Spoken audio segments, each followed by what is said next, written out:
En avant, Match numéro 16, Gauquelin, Diasembe, et Guichard, Planté. Planté, Il y en a plein d'autres. Basilio. Basilio?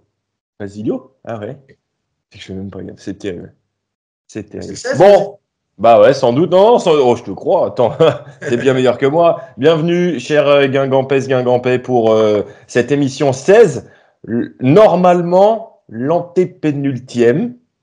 Mais nous pouvons toujours rêver, puisqu'il reste 3 matchs avant la fin de ce championnat de Ligue 2. Attention, notez bien, les 2 dernières émissions seront le jeudi, vu qu'on jouera le vendredi au Paris FC et contre Laval pour les 37e et 38e journées de Ligue 2. Menu copieux. Aujourd'hui, on a dû mettre 2 thèmes dans une case, parce qu'on a beaucoup de choses à vous dire aujourd'hui. On va parler déjà de l'actualité, d'en avant, avec le milieu qui a été remodelé à Pau, plutôt avec succès. L'insouciance peut-être retrouvée dans cette fin de saison, il était temps. La même case avec Saint-Étienne présenté par Gaëtan et la journée de Ligue 2 présentée par notre petit Pierre.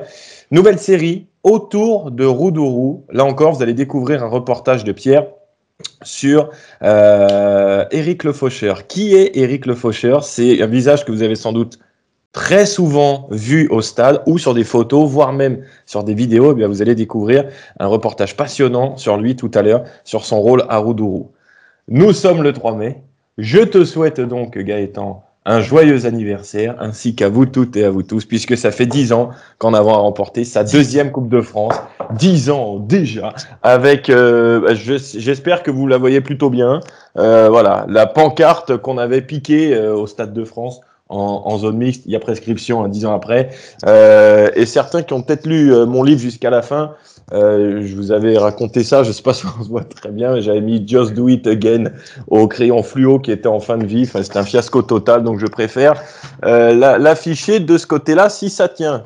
Voilà, ça va tenir. Et puis le quiz, le challenge Profitroll, on n'est pas loin de la fin. C'est une balle de match pour toi aujourd'hui, hein, parce que je crois qu'on est à 6 manches à 4. Et donc, tu as le péno de la gagne entre les souliers. Et pour aujourd'hui, eh bien, ça sera Pierre qui nous a préparé les questions. On aura un thème chacun. Vous verrez de quoi on parle tout à l'heure. Parlons donc de l'actualité, Gaëtan, avec donc ce match à Pau. Comment c'était à Pau, d'ailleurs, le déplacement, le stade que tu découvrais? Ouais, un stade plutôt sympa, un petit peu, on pourrait appeler ça champêtre, mais malgré tout moderne. Il y a que 2 tribunes dans ce stade, puisqu'il n'y en a pas derrière les buts. Donc c'est petit, hein, c'est à peine 4000 places, je crois que c'est de mémoire, je crois que c'est 3859. Donc c'est petit, mais c'est assez neuf malgré tout, puisque c'est un stade qui a été refait, enfin qui a été fait, ouais, qui a été fait il y a 2 ans.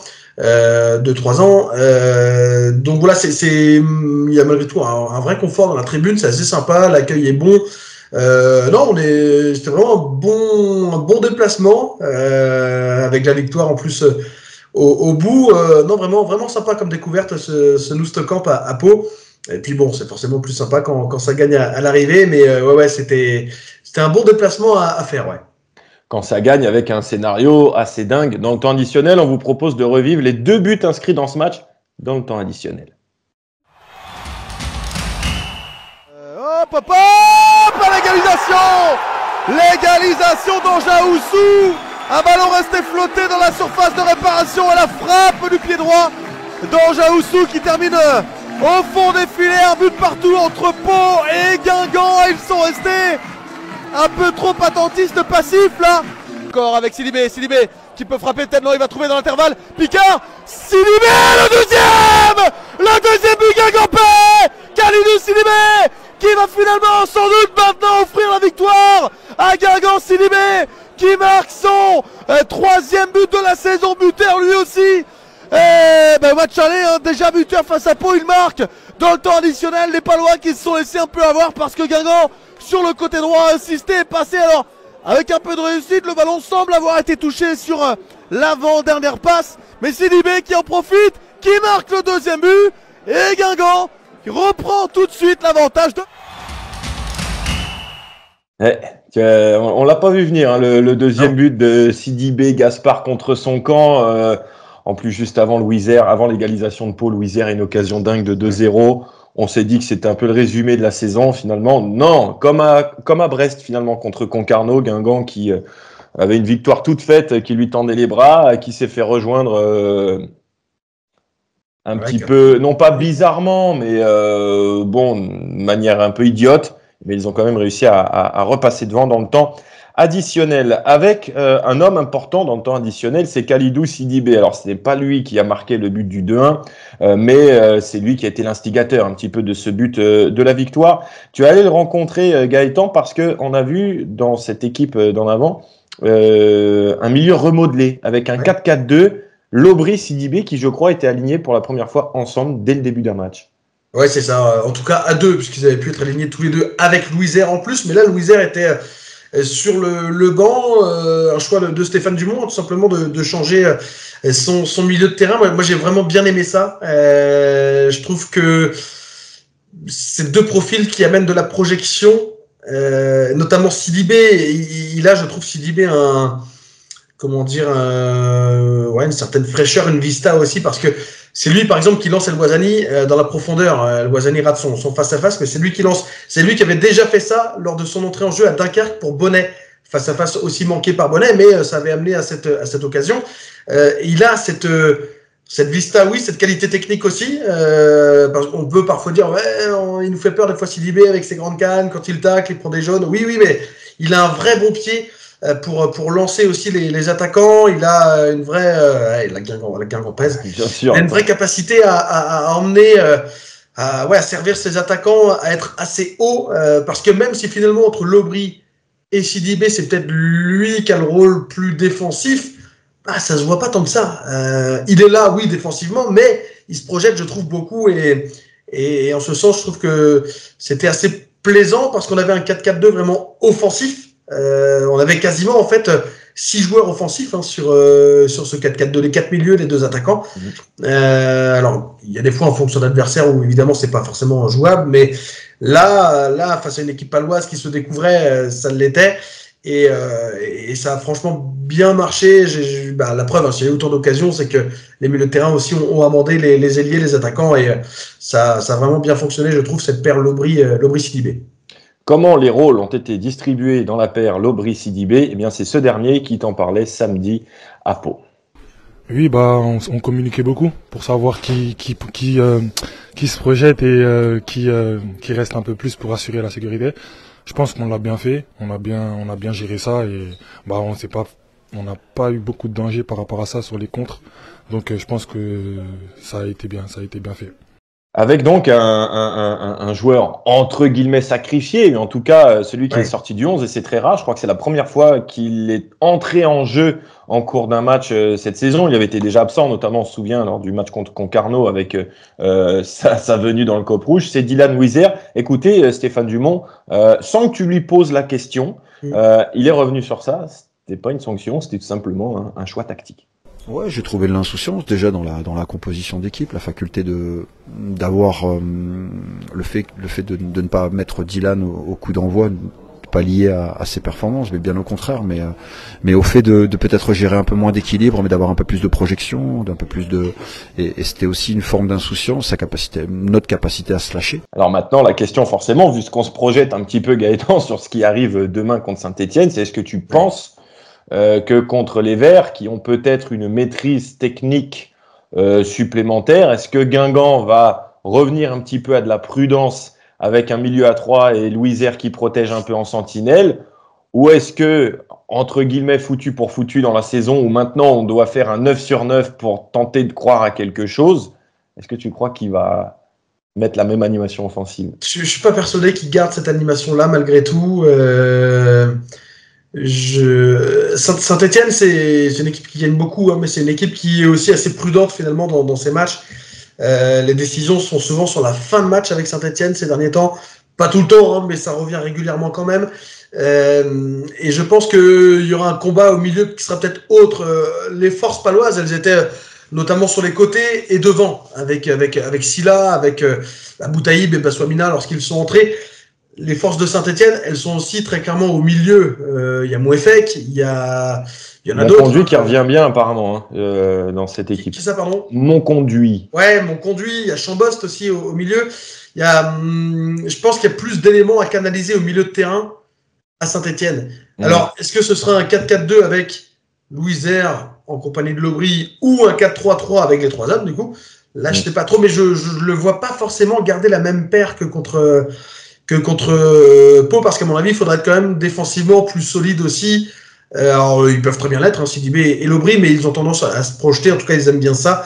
Là, il faudra peut-être quelqu'un qui reste un peu plus aussi sur ses gardes. Et en ce sens, Louisère peut être précieux. Donc, je vois bien Louisère revenir dans le 11. Maintenant, bon, c'est un avis personnel. On verra bien ce qu'il en sera sur le match de samedi. Mais ouais, je partirai plutôt là-dessus.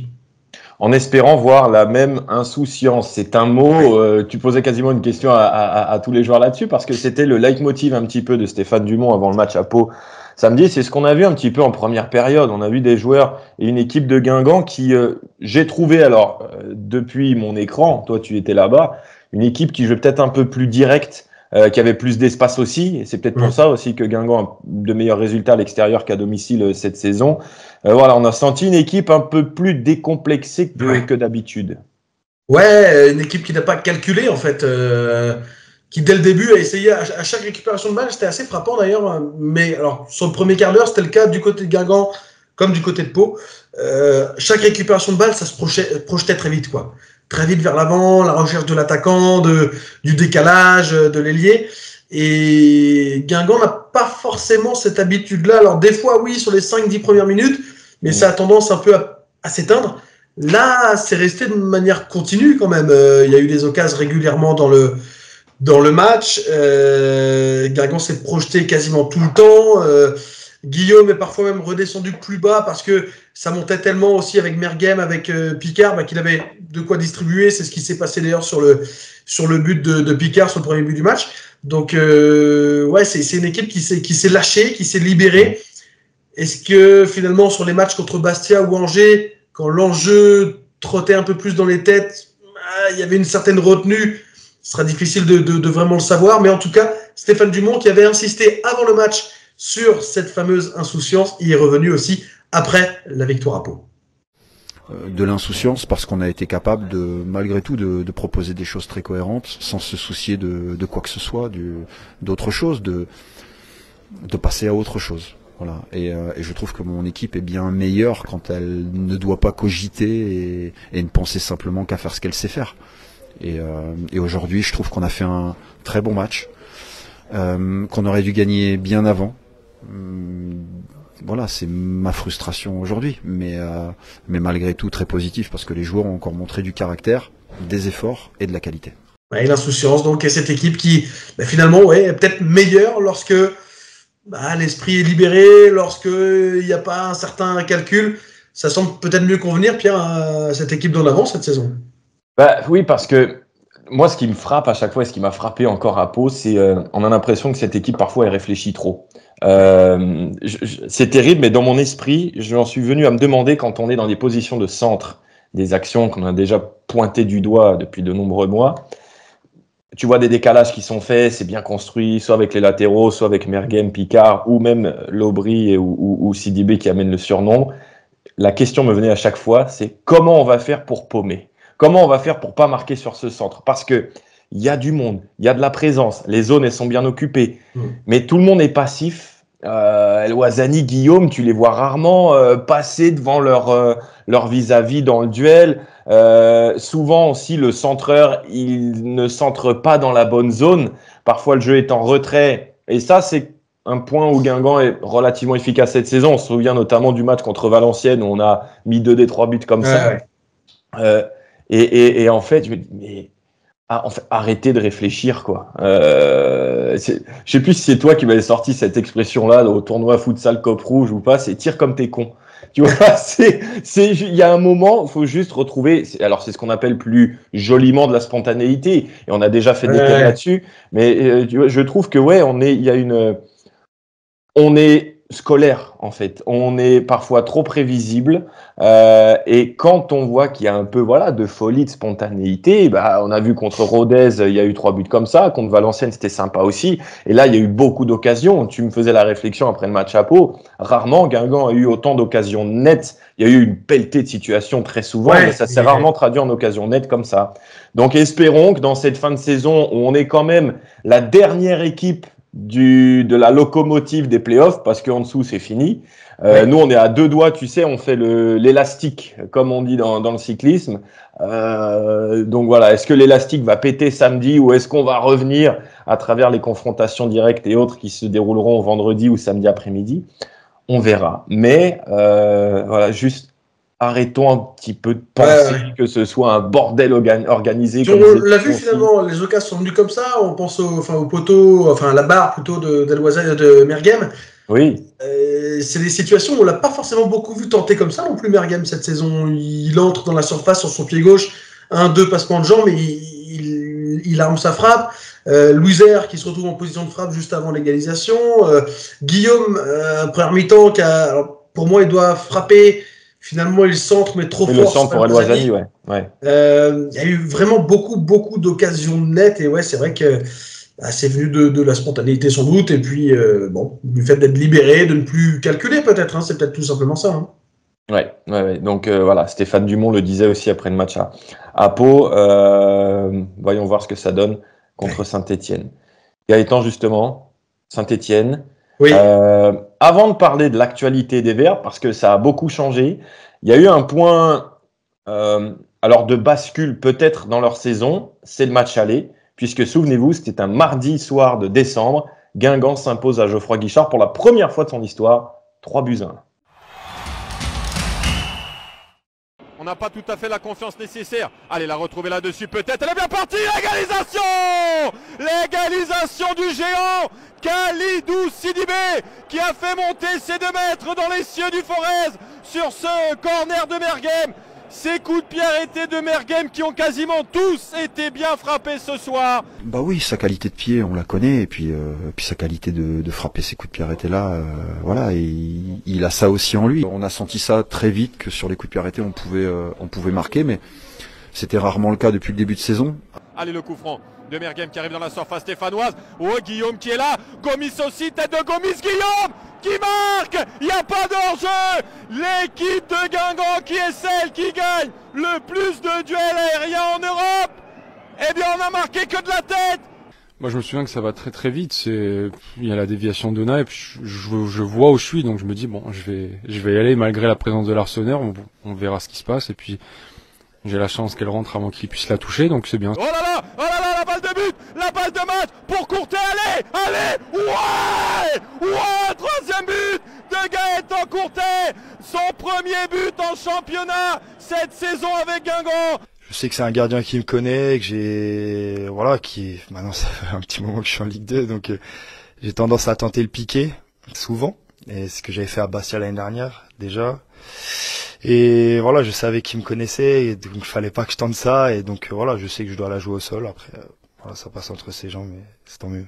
Après celui marqué à Saint-Malo, après les 2 marqués l'année dernière, à l'aller et au retour, Courtet entrant décisif sur cette énième errance défensive de Saint-Étienne. Mais souvent, je me dis que quand il y a des dégagements comme ça, c'est des ballons de merde pour les défenseurs. Donc, je pense toujours que il peut éventuellement avoir une petite erreur. Et Guingamp qui est à quelques minutes de signer enfin sa première victoire de son histoire à Geoffroy Guichard. On aurait pu sombrer. Et je trouve qu'on a répondu à plein de choses, c'est-à-dire les coups de pied arrêtés, la qualité des rentrants, et puis venir faire un bon match ici. Voilà le reportage de l'époque avec les déclarations, réactions des uns et des autres, notamment Gaëtan Courtet avant son départ à Dunkerque. Et en fait, ce moment, c'est un point de bascule dans leur saison puisque Laurent Batlet s'est démis de ses fonctions après ce match. Dalloglio arrive et depuis, c'est une équipe transformée, transfigurée, je ne sais pas, mais qui est revenue complètement dans la course à la montée directe et qui fait même maintenant figure de favorite. Ouais, exactement. Ça n'a pas pris tout de suite, dès le premier, deuxième match avec Olivier Dalloglio, mais c'est arrivé assez vite quand même. La preuve de ça, c'est que Saint-Etienne est la meilleure équipe de la phase retour. 35 points. Et la deuxième meilleure équipe de la phase retour, c'est Auxerre, avec 29 points. Donc il y a quand même 6 points d'écart. Il y a un beau gap, ouais. Voilà, c'est assez important. Auxerre et Rodez, qui ont 29 points tous les deux. Saint-Etienne, leader de la phase retour pour l'instant, avec 35 points. Donc ça va quand même beaucoup mieux. Saint-Etienne, c'est une défaite sur les 12 derniers matchs. Et dans cette série-là, contrairement où on l'a dit parfois à Guingamp, où sur les séries, il y avait beaucoup de nuls, sur les 12 derniers matchs, une défaite, 10 victoires et un nul pour Saint-Etienne. Donc ça avance extrêmement vite, ça avance aussi bien à domicile qu'à l'extérieur. Ouais. Ça marque, ça force parfois la décision en fin de rencontre. Ça a été le cas notamment contre Grenoble, là, sur la dernière victoire à l'extérieur. Bordeaux également en renversant le match dans le temps additionnel. Voilà, ça vient sur les fins de match, pas tout le temps, mais quand même régulièrement. Et puis on a souvent parlé aussi de Guingamp avec ses clean sheets. Guingamp en a fait 15 cette saison. Ouais. Saint-Etienne en a fait 19. 19 depuis le début de la saison déjà. Donc ils sont sûrs de terminer la saison avec au moins un match sur deux sans prendre de but, les Stéphanois. 19 clean sheets, dont 10 à l'extérieur. Donc ça montre que c'est aussi solide finalement aussi en déplacement pour les Verts d'Olivier Dalloglio. Alors, ces clean sheets-là, il y en avait déjà eu beaucoup aussi sous Laurent Batles. C'est quelque chose qui n'a pas forcément changé, cette solidité, sous Batles ou sous Dalloglio. Ce qui a changé en revanche, c'est l'efficacité offensive, le panache, la folie qui est apportée un peu plus aussi, avec l'arrivée de Cardona, notamment cet hiver, voilà, qui a retrouvé Dalloglio. Ils s'étaient croisés tous les deux à Brest. Enfin, c'était croisé, ils avaient été ensemble plusieurs saisons. Et Cardona qui a mis, alors je crois, 5-6 matchs avant d'ouvrir son compteur. Là, il en est à 8 buts de mémoire avec Saint-Etienne. Donc voilà, ça marque beaucoup. La solidité, c'est un peu la constance de la saison, mais il y a une vraie bascule sur la deuxième partie. C'est le nombre de victoires et la capacité à faire basculer les matchs, à les gagner avec des joueurs comme Cardona ou Sissoko, aussi très efficaces. Saint-Etienne qui jouera presque à domicile samedi, vu que le Cop Rouge est en sommeil au moins jusqu'à la fin de saison, on n'espère pas plus loin, mais on parle d'un parquage plein à Roudourou, 800 supporters. Bon voilà, ça sera aux autres ailleurs dans le stade aussi en rouge et en noir de crier pour supporter les Guingampais. Le paradoxe de ce match, la particularité de ce Guingamp Saint-Etienne qui se déroule comme presque toujours pour en avant, le samedi soir à 19h, c'est que ce sera le dernier match de cette 36e journée de Ligue 2, puisque le multiplex se déroule ce vendredi, et il y aura également Auxerre Paris FC à 15h. Tous ces matchs-là, ils vous sont présentés, notamment les matchs qui nous concernent, par notre petit Pierre, qui tient un excellent compte sur Instagram. Allez-y, Express Ligue 2. Pierre, c'est à toi.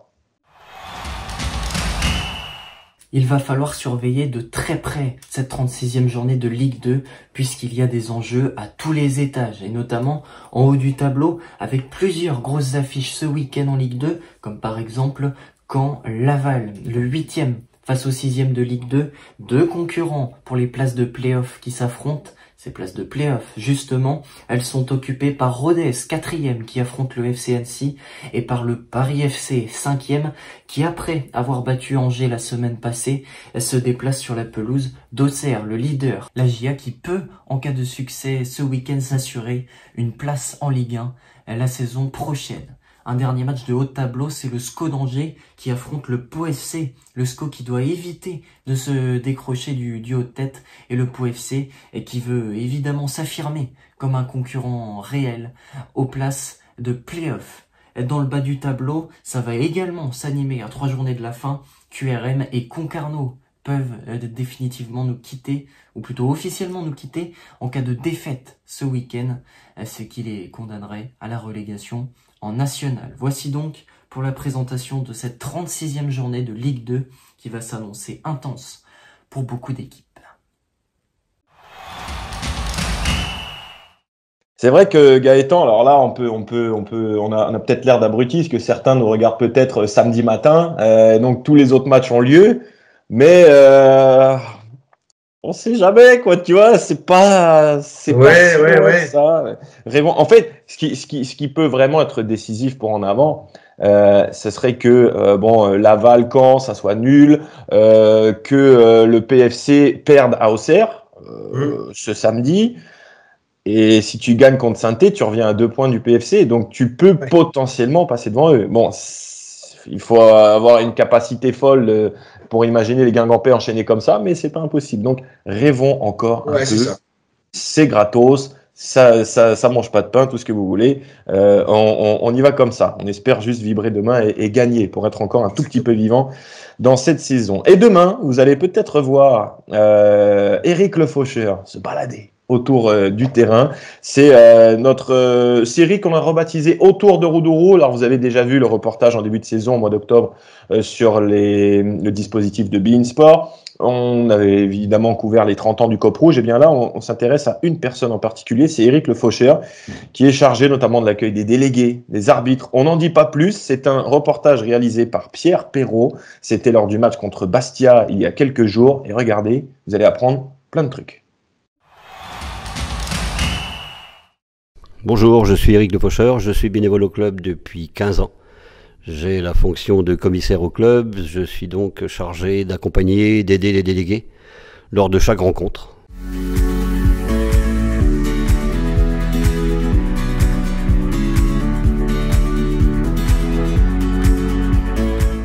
Ma mission démarre à la prise en charge à leur hôtel des délégués. Et elle se termine lorsque, après match, je ramène les délégués à leur hôtel. Entre-temps, on a plusieurs activités et plusieurs choses à faire. La première chose, c'est l'installation dans le bureau des délégués, qui est spécifique. 3 heures avant le match, nous avons une réunion de sécurité avec les 2 délégués, le directeur de la sécurité pour Guingamp, le directeur de la sécurité parfois pour le club adverse, la gendarmerie. Et on revoit à ce moment-là tout ce qui a été prévu pour que la rencontre se déroule bien. Le nombre de visiteurs, le nombre de véhicules, le nombre de spectateurs, les mesures qui ont été prises pour éviter les incidents. Tout ça s'est mis en place. La réunion dure en général entre 20 et 30 minutes. Et ensuite, on retourne au bureau des délégués où ils vont préparer leur dossier, commencer à préparer leur dossier au fur et à mesure des éléments qu'on va leur donner. Là, Jean-Jacques va travailler un petit peu. Ça va lui changer un peu. Il va chercher une ramette de papier, c'en est en panne.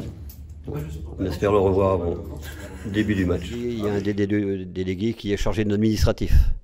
Et le deuxième délégué est chargé plutôt de ce qui est contrôle et vérification. Donc avec le deuxième délégué, j'accompagne tout au long de son parcours et tout est contrôlé, visité. Donc ici on est dans l'espace visiteur où on va avec les délégués contrôler s'il y a des sièges de cassés, s'il y a des sièges de tagués, s'il y a des stickers de collés. Et après le match on refera la même chose pour voir s'il y a eu des dégradations, et tout est noté, tout est photographié et tout est transmis à la LFP. Alors par exemple là-haut on vient de trouver un siège brûlé et un siège manquant. Donc on a constaté qu'il y avait ces faits-là. Donc après match ce soir on ne pourra pas imputer aux visiteurs de Bastia d'avoir brûlé le siège ou de l'avoir pris. Donc on sait déjà qu'il manque des choses. Et donc ce soir on aura le reste à faire et puis ça ne rentrera pas en compte.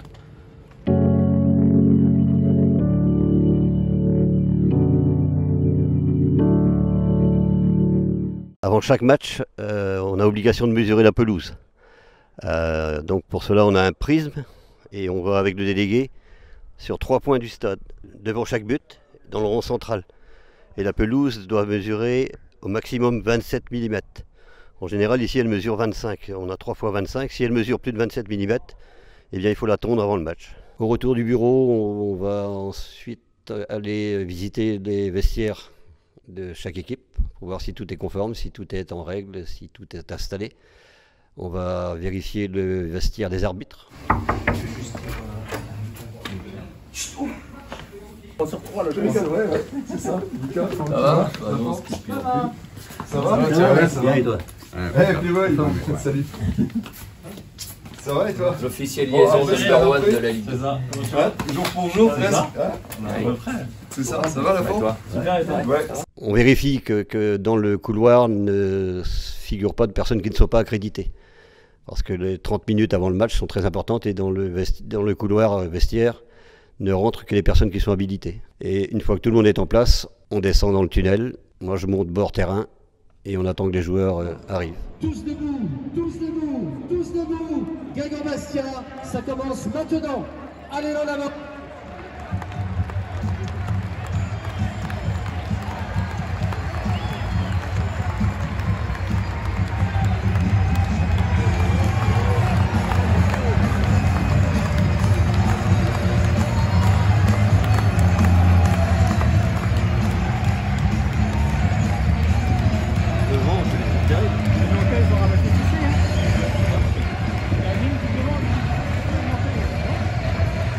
Une fois que les joueurs sont arrivés et que le coup d'envoi a été donné, je m'installe avec un des 2 délégués sur le banc de touche. Parce qu'il faut savoir qu'à chaque fois qu'il y a un chant homophobe ou raciste ou des banderoles racistes, homophobes ou insultantes, tout est noté sur un rapport. Et ensuite, en fonction de ce que c'était comme propos, il y a aussi des amendes. Les délégués, pendant le match, donc on ne bouge pas d'ici, ils notent tout ce qui se passe, tout ce que l'on entend. Et tout est remis dans le rapport après, et en fonction de ce qui a été dit ou de ce qui a été fait, il y a des amendes. Il faut savoir par exemple que lorsqu'il y a un fumigène, l'amende est, sauf erreur de ma part, de 2 000 €. Donc si un soir de match il y a 50 fumigènes de craqués, ben, le club a 100 000 € d'amende. Les banderoles, c'est la même chose, mais je n'ai pas le montant des amendes. Et quand il y a des intrusions sur les terrains, c'est-à-dire quand il y a des jeunes qui viennent avant que les joueurs ne soient sortis du terrain, franchissent la pelouse, il y a aussi des amendes, parce que c'est interdit, c'est un délit. Donc ils n'ont pas le droit de venir, et à chaque fois c'est noté dans le rapport, et ensuite la LFP, avec la commission de discipline, inflige les amendes. Lorsque la mi-temps est sifflée, je vais sur le terrain accompagner l'arbitre pour qu'ils sortent et qu'ils regagnent leur vestiaire, et pour ça je suis accompagné de 2 agents, et ça nous permet de voir que tout se passe bien et qu'il n'y a pas de problème. Et je fais la même chose à la fin du match.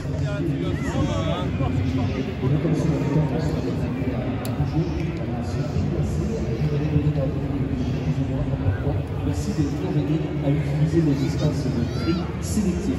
Le tri sélectif au stade de Roudourou, une opération menée tout au long de la saison avec 20 ministres. Parce que là, à un moment donné, on s'est bloqué, on peut sortir. En fait, le match étant terminé, raccompagnons les arbitres jusqu'à leur vestiaire, et l'accès au vestiaire est interdit pendant 30 minutes. Si quelqu'un veut voir l'arbitre ensuite, il faut l'accord du délégué et sa présence. Et ensuite, on veille à ce que dans les couloirs, ce soit calme, qu'il n'y ait personne qui n'ait pas accès. Les délégués établissent leurs documents, les rapports de match. Et ensuite, il y a un petit débriefing avec Erwan Garnier, directeur de la Sécu, qui vient faire le point, voir de ce qui s'est bien passé, ce qui n'a pas été. Et la rencontre est terminée à ce moment-là. Ensuite, nous allons dîner avec les arbitres et les délégués. C'est en général un moment convivial. Et ensuite, je ramène les délégués à leur hôtel. Et là, j'ai terminé ma mission. Et ça prend de présence entre 8 et 10 heures. Je fais à peu près 10 km les soirs de match avec mes petits pieds. Voilà, on a terminé notre journée. Tu vas pouvoir aller te coucher de bonne heure. Et on salue notre ami Éric Le Faucheur. Hein. Il fait partie, Gaëtan, de ces gens que l'on croise depuis toujours. À Roudourou, lui, il est arrivé au moment de la Coupe de France 2009, parce qu'il y avait besoin de bénévoles, notamment pour, je crois que c'était le retour de la Coupe à Roudourou le 10 mai 2009. Et voilà, il y a énormément de bénévoles autour du club. Lui, il en fait partie. C'est toujours un plaisir de le voir. C'est pour ça aussi qu'on voulait mettre en lumière cette personne. Ouais, c'est ça. C'est une figure emblématique maintenant des soirs de match à Roudourou. Beaucoup de gens le croisent sans savoir vraiment ce qu'il fait. Donc c'est pour ça que c'est important aussi de mettre des images et des mots sur son rôle, son poste à Guingamp les soirs de match. Et c'est lui comme d'autres participe justement à ce qui est en avant. Il y a beaucoup de clubs où il y a des salariés qui s'occupent de plein de choses, y compris les soirs de match. À Guingamp, il y a un fonctionnement différent où il y a aussi beaucoup de bénévoles qui interviennent. Et un fonctionnement à la Guingampaise. À la Guingampaise, exactement. Donc c'est ce fonctionnement-là, des visages qu'on croise régulièrement. Il y a même des gens que j'ai croisés pendant longtemps au départ sans vraiment savoir qui ils étaient, parce que on croise un tas de monde, tout le monde se dit bonjour, mais nous deux, on a mis 5 ans avant de se dire bonjour. Hein. Exactement, on s'est dit bonjour il y a 15 jours, je crois, pour la première fois. Donc voilà, non mais c'est un peu ça, et bon, c'est vrai que c'est bien, ça permet de rencontrer un peu le décor, et puis ce qui se fait autour de Roudourou. Et demain, la semaine prochaine, vous allez découvrir notamment comment fonctionne l'espace des écrans géants.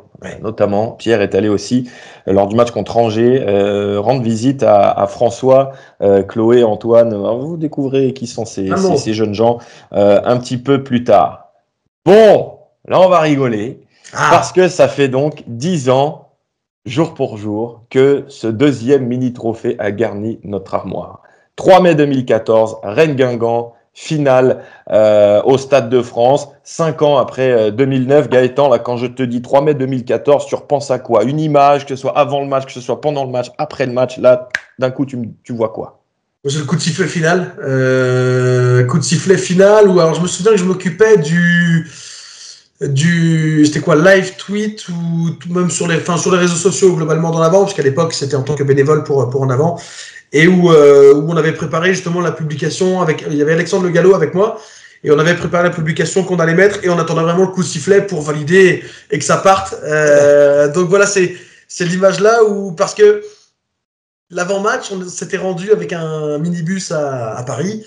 On était parti de bonne heure le matin, et on était plus ou moins confiants, mais on avait surtout peur que Rennes prenne sa revanche. On craignait de revenir un peu déçu, mais en même temps, on se disait allez, ça peut le faire. Et donc voilà, le retour c'était vraiment extra. Le match de toute manière, et puis comme le scénario en plus s'est déroulé sans encombre tout au long du match, on n'a pas tremblé. Ouais. C'est vrai que le scénario était peut-être pas le plus fou, mais on a eu le temps aussi de savourer finalement tout ça, parce que Guingamp a mené relativement vite dans le match, une demi-heure de jeu. Le deuxième but est vu très vite, donc trop vite pour ceux qui sont restés à la buvette d'ailleurs. Ouais, il y a eu le temps de savourer du coup tout le reste aussi, de se dire là, il y a de bonnes chances que ça passe, et surtout voyant la pâle réaction des Rennais. Donc non, c'était vraiment super souvenir. Moi, il y a une image que je retiens, c'est quand le ballon fouette le filet sur la volée de Martins Pereira. Parce qu'il y a eu tellement d'occasions, tellement de centres, tellement de situations, on se dit c'est pas possible. Et dans ce genre de match-là, même si Guingamp avait un avantage terrible sur Rennes, tu sais jamais, tu marques pas, t'es à la mi-temps, Rennes fait 2-3 changements tactiques ou de joueurs et le match change, tandis que là, voilà, tu marques le premier, en plus le deuxième arrive très très vite. Voilà, c'était vraiment quelque chose de fantastique. Et je me souviens, du coup, on était ensemble après le match, j'avais terminé le feu d'artifice. Là, tu te souviens? J'étais allongé, alors ça, tu te souviens peut-être pas, mais j'étais allongé sur une table de la tribune de presse parce que je répétais à tout le monde, les gars, faut savourer, faut profiter. Parce que moi, 2009, avec l'équipe, j'ai l'impression que toute la soirée de la finale avait duré 15 minutes. Je m'étais réveillé 3 semaines après en me disant, en fait, attends, je me souviens de quoi? C'était que des flashs, je me souvenais de rien. Et là, je me suis dit, 2014, j'arrive à 8h30 au stade, je m'en fiche. Je passe toute la journée là-bas, mais il faut que je profite de chaque instant parce qu'on ne sait jamais, c'est peut-être la dernière. Et jusqu'ici, au Stade de France, c'est la dernière. Donc, voilà, moi, aucun regret là-dessus. Et on avait pu se pavaner en tribune de presse devant un feu d'artifice de toute beauté. Exactement. Des petites archives autour de ce match. Commence par quoi? La presse ou les maillots? Gaëtan, c'est toi qui choisis. La presse ou les maillots? Ouais. La presse. La presse. Alors, programme officiel déjà de cette finale avec l'affiche. Vous voyez, en plus, des petits objets rouges et noirs qui habillaient cette affiche du programme officiel. Alors, qu'est-ce qu'on a dans le programme officiel? On a les joueurs à l'intérieur. Là, on a nos amis rennais. On a nos amis guingampais ici. Quelques petites interviews, notamment... non, c'est pas des interviews, mais c'est des présentations. Un petit article sur Matisse, quelque chose sur Yatabaré également. Le journal L'Équipe. Alors, on se souvient de la une en breton en 2009, mais il y avait aussi eu la version en 2014, mais il y avait même eu plusieurs versions. Je me décale un peu pour faire place au plus important, c'est-à-dire à la une de L'Équipe. Il y avait la une neutre, avec Alessandrini d'un côté et Younous Sankaré de l'autre. Et puis, il y avait également la version guingampaise, avec Mustapha Yatabaré. Alors, Agadar ou Agadaré, je suis désolé, je parle pas breton, c'est honteux et vous avez raison de le penser, c'est-à-dire encore. Voilà, c'était marqué là-dessus. On a Toto Mandane là, on a Lionel Matisse ici, Steven Langille, enfin voilà, on avait vraiment une somptueuse pour Guingamp. Et puis évidemment, toute la presse s'en était mêlée. Feu Braise Football qui avait titré sur la revanche avec Danzé d'un côté, Matisse de l'autre, notamment 2 des rescapés de 2009. Et d'ailleurs, ils avaient été sympas, Braise Football, parce que sur la 4e de couve, c'était le poster de Guingamp en 2009. Le match passe, Guingamp l'emporte 2-0, vous le savez forcément. Et alors là, la presse... Alors moi, c'est, je pense, ma mère qui avait dû récupérer ça. Donc c'était à Saint-Malo, donc c'était Rennes qui faisait la une, sans même faire illusion. Vous voyez les Rennais tête baissée en sortant du stade. Et juste en dessous, Guingamp ne s'en lasse pas. Mais on va aller un tout petit peu plus loin dans ce Ouest France, parce qu'il y a quand même un truc très sympa qui nous ramène un peu à nos amis allemands de la belle époque, avec le beau podium. Et à la fin, c'est toujours Guingamp qui gagne, parce qu'en plus, donc, cette saison-là, vous vous en souvenez sans doute, que ce soit en Ligue 1 ou en Coupe de France, Guingamp avait joué 3 fois contre Rennes. Bilan, 3 victoires, 2-0 pour l'équipe de Gourvenec et la une de l'équipe. Tu t'en souviens du titre de l'équipe le lendemain? Non. J'aurais dû te poser la question là-dessus. Ah, j'avais un doute, mais j'étais pas sûr que ça sur cette édition-là. Il y avait eu En Avant Tout en 2009 et Armor en 2009. Je me souviens du titre là, mais je sais pas pourquoi je l'associais peut-être plus à 2009. Mais ouais. Écoute, voilà, c'était la une de l'équipe avec Matisse et Giresse qui avaient soulevé le trophée. Les maillots, on y vient. Alors là, on a le vrai maillot porté par les Rennais. Je crois l'avoir acheté sur une enchère de la lutte contre la mucoviscidose. Bon, vous allez voir, en plus les Rennais, ils avaient eu la super idée pour cette finale, je sais pas si tu t'en souviens, de lancer leur maillot de la saison suivante. Ouais. Donc du coup, ça veut dire que toute l'année d'après, 14-15, ils avaient traîné le maillot maudit de la finale au Stade de France. Pourtant, j'aime beaucoup ce maillot en plus. Ah ouais, il est joli. Il est joli. Alors avec les sponsors de la Coupe de France, c'est un maillot qui est très stretch, enfin je sais pas comment on peut dire ça, très étroit, voilà, qui colle vraiment la peau.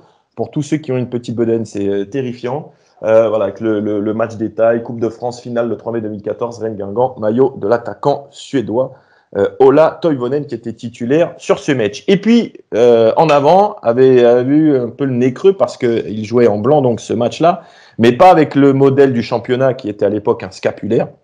Là, on avait joué le modèle de l'année précédente. Et En Avant avait commercialisé notamment, je crois que c'était 500 maillots, la boutique avait marqué édition limitée, 500 maillots floqués du 22 En Avant pour que tout le monde vienne en blanc au Stade de France. Eh bien, moi, je m'étais fait mon petit kiff avec les dédicaces des uns et des autres. C'est tout le groupe en fait du Stade de France. Et le dernier, j'étais allé le chercher sur le parking du Vélodrome.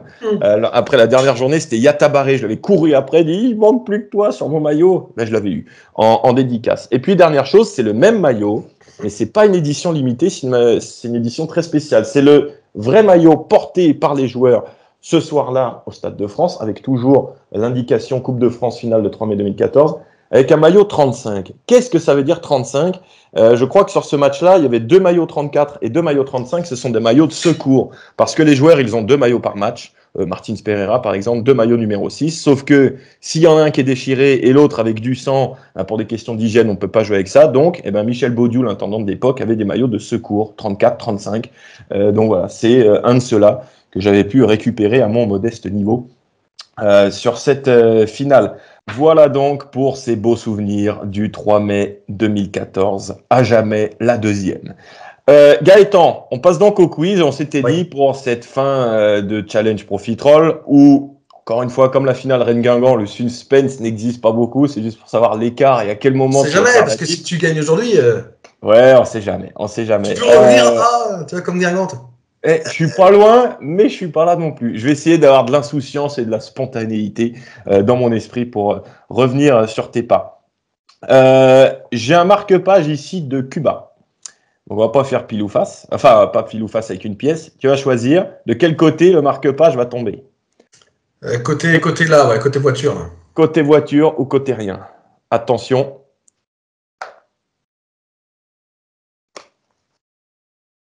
Voilà, première victoire pour Gaëtan. Donc, tu choisis ton thème. C'est Pierre qui va nous envoyer les questions. Les 2 thèmes sont Guingamp-Saint-Étienne ou la Coupe de France et la finale 2014. Je vais prendre 2014. Les questions, en fait, elles sont sur la finale 2014. Donc, on en a parlé tout à l'heure.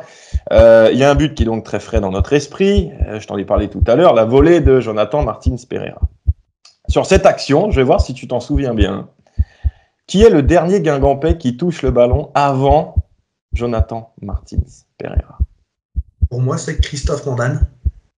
Eh ben, pour toi, ça fait un point.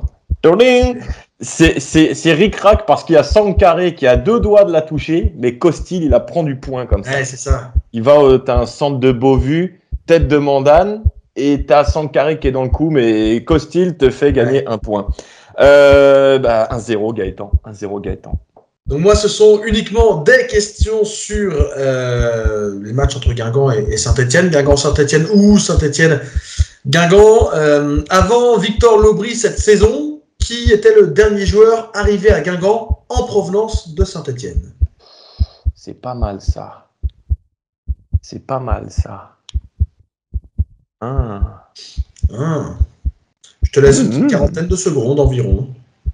Oh la vache, attends, est-ce que si c'est dans les années Ligue 1, t'as Tabanou, mais est-ce qu'il était à Saint-Etienne avant? Je suis pas sûr. Tabanou, t'as qui d'autre? Un gardien, non? Enfin, je crois pas. Stéphane Sur. Attends, Erding. Ah non, Erding, il arrive de Hanovre. Mais est-ce qu'il n'était pas prêté par Hanovre? Oh la vache, j'ai un flou total. J'ai Tabanou qui prend tout. 5 secondes. Place dans mon cerveau. Écoute, je vais te dire Tabanou. Mauvaise réponse. Non, il arrivait de Swansea, je crois, Tabanou. Ah, possible, ouais. Il y avait, moi j'avais pensé à Erding aussi, mais ça devait être Hanovre. Il y avait un petit piège, c'est Salébur, parce qu'il avait été prêté par Guingamp à Saint-Étienne et il est revenu, mais c'était pas lui. Et le dernier, c'était Charles Haby. Ah bah alors là, mon gars, j'ai aucun regret. Je l'avais oublié en réfléchissant, mais c'était lui. Ah ouais, non, bien vu. Charles, si tu nous regardes, je suis désolé. Rennes-Guingamp, 2014. Question posée. Qui est le dernier Guingampais qui entre en jeu dans cette finale? Pas le premier, pas le deuxième, le dernier. À l'époque où il y avait encore 3 changements dans ouais, le c'est foot. ça. Pour moi, dans les entrants, il y a Diallo, il y a Giresse.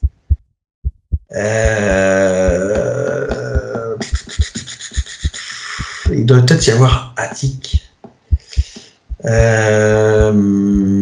Parce que derrière, ça bouge pas. Au milieu, c'est Matisse, Sankaré. Diallo, évidemment, entre. Devant, Beauvu, Mandane, Yatabaré. Alioui, il n'était pas là. Dembélé non plus. J'aurais dit Thibaut Giresse. C'est pas bon. Diallo rentre à la 69e. Giresse à la 78e, Attic à la 84e. Bon, j'avais les 3, mais ouais, j'avais un doute. Voilà. Il me semblait bien que c'était pas Diallo, mais j'avais un doute entre les deux autres. Ouais, Diallo, il rentre très vite en fait dans le 4-3-3. On a entendu Gourvenec en parler tout à l'heure. 1-0, toujours Gaëtan. Alors, sur quoi je pars? Question à 1 point toujours. Allez, je garderai celle à 3 points pour la fin. Qui fut le premier buteur de l'histoire de Guingamp contre Saint-Etienne? Le tout premier buteur guingampais contre Saint-Etienne dans l'histoire. On va réfléchir tout haut aussi. Ouais, non, en fait, je me demande quand est-ce qu'on les joue la première fois. En fait, c'est ça ma question. Ouais. Parce que j'ai un souvenir de Guingamp-Saint-Etienne au début de la saison 2000-2001. Mais est-ce que c'est la première fois qu'on les joue? Je me dis, en fait, dans les années 90, et tu vois, ils avaient coulé à un moment, donc est-ce qu'ils étaient en D1?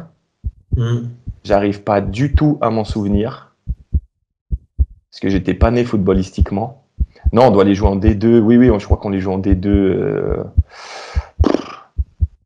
Écoute, j'hésite entre Carnot et Rouxel, ça doit être ni l'un ni l'autre. Je vais te dire Carnot. Mauvaise réponse. T'as le maillot qui correspond à l'époque. Ah, tu vois, c'était la Gravelaine saison 95-96, donc en Ligue 1, en D1 à l'époque, et c'était Charles-Édouard Corridon qui avait marqué. Il y avait une victoire 3-0, but de Corridon, Gravelaine et Mihaili, et c'était Corridon le premier buteur. 0 sur 2, Pierrot. Qu'est-ce que c'est que ces questions encore? Mais non, c'est pas mal. Pour le coup, ça va, elles sont pas. Oui. Alors, on a parlé du coaching de Gourvenec dans cette finale 2014, avec donc Diallo, Giresse et Attic qui entrent, mais qui sont les 3 joueurs de champ qui ne rentrent pas. Ah. Je peux déjà te donner un truc. Ndi Asembe, il est sur le banc, il rentre pas. T'as 1 minute. Ouais, donc je réfléchis tout haut, je te donne pas mes réponses. Hein. Pour moi, il y a Dunyama. Je note ça d'un côté. Qui en avait? Pour moi, il y a peut-être aussi Lemaître. Je note Dunyama, Lemaître. Et qui en aurait d'autres? Est-ce que Dembélé? Ah, peut-être Dembélé.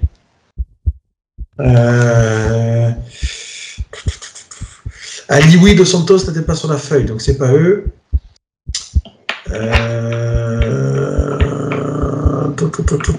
2014. Je vois cela. Langille était titulaire, donc on a dit les entrants, les ailiers. 20 secondes.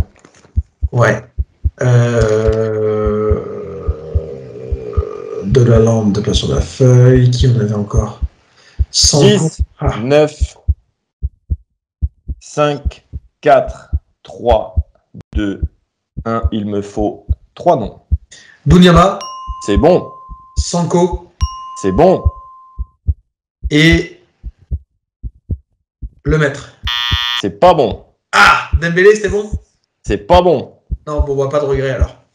C'était Gaëtan Pinel. Non, Rachid Alioui. Rachid Alioui. J'étais persuadé qu'il n'était pas sur la feuille. Ah bon? Eh ben, ouais, j'ai l'Ouest France et l'équipe, c'est Alioui à chaque fois. J'étais persuadé que c'était Dembélé. Les deux qui étaient... C'est Dembélé et Dos Santos qui sont en dehors. C'est Dembélé. Ouais, c'est cela. On n'a pas de regret parce que je ne l'aurais pas trouvé. Par contre, Sanko est bien venu sur la fin. Ouais, je me suis dit, le maître, il va se ouais, planter. Sanko, oui. Bon, ben, et 1, et 2, et 3-0. Je joue ma vie sur cette question. Au mieux égalisé. Au mieux. Non, Ok. Est-ce que ça a été vachard la question? Bon, on va revenir sur quelque chose de récent. Le Guingamp Saint-Etienne de la saison dernière. Chez nous, ok. Ouais. Chez nous. Qui furent les passeurs décisifs pour Gaëtan Courtet et Jérémy Livolan. Et qui fut le buteur stéphanois. Chimbembe, Godin. Attends, je réfléchis. Parce que l'autre fois, j'ai répondu trop vite. Sur le premier but, c'est Chimbembe qui lance Courtet, le long ballon. Le centre de la gauche, c'est Godin. Et Lobris, son seul but avec Saint-Etienne. Et ben c'est bon. Ah 3-3, le triplé. Ouais, je pensais que c'était ce de piège. Merde, c'était pas assez. Non, j'ai revu le but hier en plus. Parce que toi, tu révises. Ce que j'ai appris ça, faut que nos éditeurs sachent, c'est que tu révises. Quand on joue contre Pau, ou quelque chose, tu révises avant le quiz. En fait, je révise aussi parce que des fois, je commente le match. Oui, mais quand tu commentes pas, tu révises aussi. Ouais, non, mais, et je vais te dire en vrai ce que je t'ai dit tout à l'heure, c'est que lors de Guingamp-Amiens, parce que je te connais un peu aussi, j'étais sûr que tu allais me poser une question sur le 6-0. Ouais, mais encore, c'était pas fait parce que tu m'avais dit les 2 doublés de Jouffre et Rivière, ça se trouve, il y en avait eu depuis. Mais de toute façon, je m'en souvenais quand même, mais il fallait. Par contre, ce que je me souvenais plus sur le Guingamp Amiens de l'époque, c'est qu'il y avait 1-0 à la 74e et qu'on avait gagné 6. Ouais, 3-3. Si Guingamp ne va pas en play-off, tu peux au mieux recoller, c'est ça? Ah, on se fera une séance de tir au but. Ouais. Tu peux au mieux recoller, peut-être que je gagnerai quand même, mais. C'est ça, ouais. 6-4. Bon, ça m'enlève une pression, là je vais être en dilettante et en roue libre jusqu'au bout. L'insouciance. Lâche-toi, Gaëtan. Moi, je vais être dans une pression folle. Comme Rudy Gobert, je vais m'isoler dans le noir pendant 3 semaines, sans voir ni chat, ni femme, ni collègue. Quoique, je ferai ça après le Guingamp Saint-Etienne de demain. Prise d'antenne, on vous le rappelle, 18h45 sera la Guingampaise, match à 19h. L'après-match aussi avec toi. Il y aura le point Pinel, évidemment. Il y aura la compo de Stéphane Dumont avant la rencontre. L'interview d'un joueur. Et puis, on l'espère, la victoire, évidemment, pour continuer un petit peu à rêver dans cette saison, comme je continue à rêver avec le challenge Profitroll. Ouais. Merci Gaëtan, bon anniversaire à toutes et à tous en ce 3 mai, bonne semaine sainte, parce que ça y est, on entre le 3 mai et le 9 mai, et on peut déjà, sans vous dire le nom, qu'un invité exceptionnel sera dans En Avant Match la semaine prochaine. Suspense. Et la semaine prochaine aussi, l'émission sera en direct du Pro Parc, le stade du Pro Parc. De l'Académie. l'académie, pardonnez-moi, de l'académie, puisque nous allons retransmettre le dernier match de la saison des filles à la Guingampès. Donc on sera en tribune avec notre micro. Toi Gaëtan sera là au début peut-être. Pierre sera dans le coin. Et puis on essaiera aussi d'avoir quelques invités ES et EES pour vous faire vivre un petit peu ce match de la fête pour les Guingampès qui se sont maintenus en D1. Ça sera contre Le Havre. Le match il est à 16h30. Nous on enregistrera l'émission avant et on vous la diffusera donc jeudi 9 mai. Belle date encore pour ce en avant-match puisque PFC Guingamp ça sera le vendredi. Salut les amis, Guingampès, Guingampais, en avant match. Ciao. Ah, le public m'avait bien poussé, j'allais plus vite avec le soutien du public. D'ailleurs, pour moi, l'un des matchs avec le plus d'ambiance au Roudrou que j'ai connu. Au-delà de cette action, forcément, c'est aussi les commentaires de Pierre derrière. Voilà, il comptabilisait les mètres. Cette action-là, c'est pas un but pour moi, mais ça reste une des actions dont les gens me parlent le plus.